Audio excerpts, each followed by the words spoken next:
Айшолпан, аяқ киім тазалағың бар?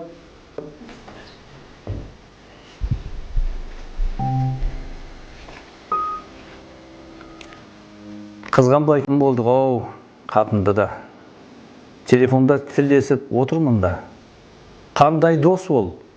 Кімменен сөйлесті деп түспейміз сары уайым, қайғы мұңға. Жігіттер, не жаңалық басқа? Өсек айтыңда өсек. Өйткені рас, өзің де телефондасаң. Еркеклер менің өсек айтып ішің пісіп, бойдақпан деп яр іздеп жүргендей бір. Болса дейсең, әр жерде кеуіл қосылар.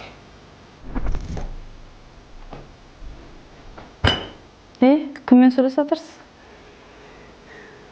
Қатыным сезбесін деп үндемейсің. Қайдан келдің, кімменен деп тергемейсің.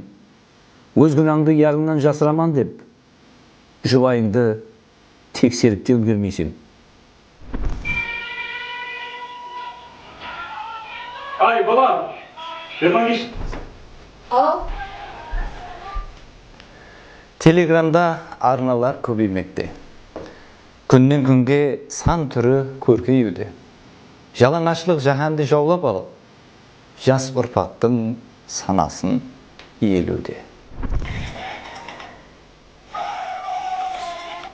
Ауруға да шалындық қаңғып келген. Баламыз ютубтан не көреді деп. Қарамаймыз қорғашлап ерсі желден, кеуілімізде бір сұрау бар, жуап жоқ.